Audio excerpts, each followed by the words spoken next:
Waalaikumsalam warahmatullahi wabarakatuh. Oke, Ibu-Ibu, untuk melanjutkan pertemuan kita yang sebelumnya, hari ini pada kesempatan sebelumnya terima kasih kepada Ibu-Ibu telah hadir dalam pertemuan peningkatan kemampuan keluarga hari ini.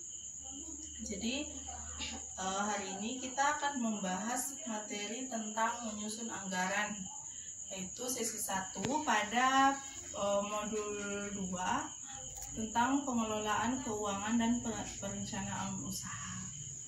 Jadi Ibu-Ibu, pertama sekali yang ingin saya sampaikan adalah untuk membatasi pengeluaran, kita perlu mengetahui yang mana yang termasuk kebutuhan dan yang mana yang termasuk keinginan.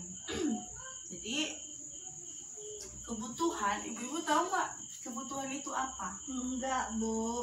Jadi kebutuhan adalah segala sesuatu yang jika tidak dipenuhi dia akan mengganggu kelangsungan hidup. Paham Ibu-Ibu? Paham, Bu. Kebutuhan itu jika tidak kita penuhi dia akan mengganggu kelangsungan hidup. Artinya jika tidak dipenuhi maka terganggulah aktivitas kita.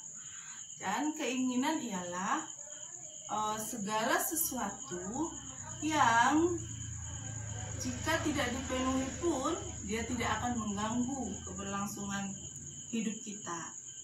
Oke? Oke, Bu. Artinya keinginan itu segala sesuatu yang masih bisa ditunda. Nggak perlu banget, ya? Iya, Bu. Jadi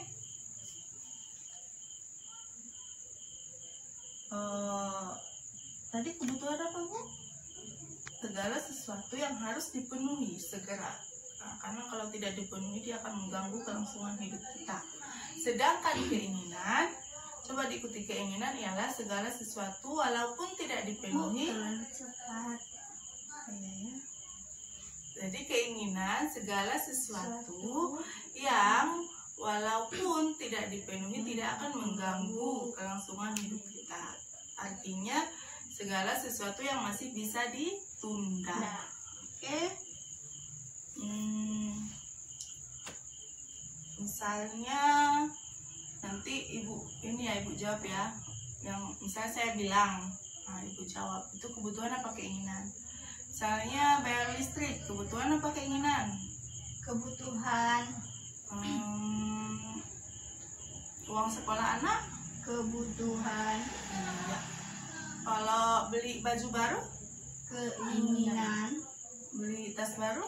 Keinginan. Ya udah bisa ya Ibu-Ibu ya membedakan yang mana kebutuhan dan yang mana keinginan.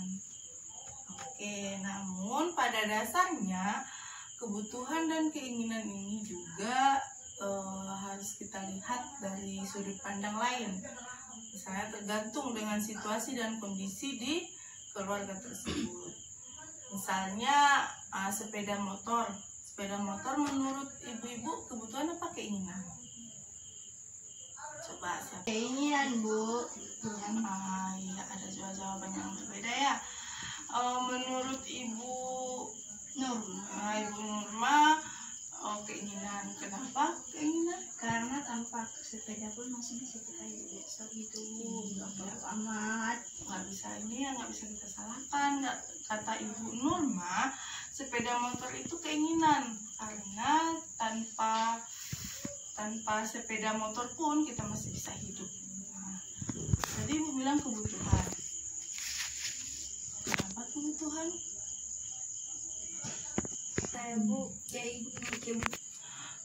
tadi Ibu bilangnya kebutuhan. Kenapa sepeda motor termasuk kebutuhan? Coba dijelaskan. Sepeda motor aku tak bisa jualan. Iya. Ibu siapa namanya? Ibu Siti ya. Jadi Ibu-Ibu, menurut Ibu Siti, sepeda motor itu termasuk kebutuhan karena Ibu Siti tidak bisa jualan tanpa sepeda motor. Jadi terkadang kebutuhan dan keinginan itu tergantung pada situasi dan kondisinya masing-masing orang, berbeda ya. Jadi menurut ibu ini keinginan, dan menurut ibu tidak bisa jualan kalau nggak ada sepeda motor. Sementara jualan untuk memenuhi kebutuhan sehari-hari. Oke, paham Bu sampai sini? Paham, Bu. Oke, untuk memperdalam pengetahuan kita tentang kebutuhan dan keinginan, nanti kalau saya sebutkan, yang saya sebutkan termasuk kebutuhan, angkat tangan 1. Gini ya, kalau nanti yang saya sebutkan termasuk keinginan, diangkat tangannya 2-2. Oke? Ya, Bu. Bayar utang. Bayar utang kebutuhan apa keinginan? Keinginan. Bayar utang kebutuhan apa keinginan, Ibu? Bayar utang itu wajib enggak? Wajib. Iya, berarti dia termasuk kebutuhan. Beli perlengkapan mandi. Kalau kebutuhan angkat tangan 1. Kebutuhan. Iya, jangan ragu-ragu, Bu. Pulsa telepon. Keinginan. Ya, pulsa telepon itu termasuk keinginan jika digunakan untuk main game. Rokok termasuk Keinginan. iya, karena nggak ada manfaatnya ya. Iya, Bu. Ibu tadi udah bisa ya membedakan yang mana kebutuhan dan yang mana keinginan. Jadi kita harus menunda atau mengurangi keinginan. Tujuannya untuk apa? Agar nantinya pendapatan kita setidaknya seimbang dengan pengeluaran kita, supaya tidak terjadi yang namanya gali lubang tutup lubang, ya. Iya, Bu. Walaupun besaran pasak daripada Tiang. lebih besar pengeluaran, kan? Jadi ibu-ibu, kita harus menunda atau mengurangi, bahkan membatalkan yang namanya keinginan. Tujuannya apa? Agar pengeluaran kita seimbang dengan pendapatan. Ya? Oke, sampai sini ada yang mau ditanyakan? Enggak, Bu. Nah, lanjut ya ibu-ibu. Setelah mengetahui pengeluaran mana saja yang termasuk kebutuhan, jadi kita perlu yang namanya menyusun anggaran bulanan. Oke, kita fokus ke ini flip chart yang di belakang. Ini flip chart 51B. Di sini ada anggaran bulanan keluarga. Nah, ini keluarga Ibu Lili dan Pak Rusli. Jadi di sini Bu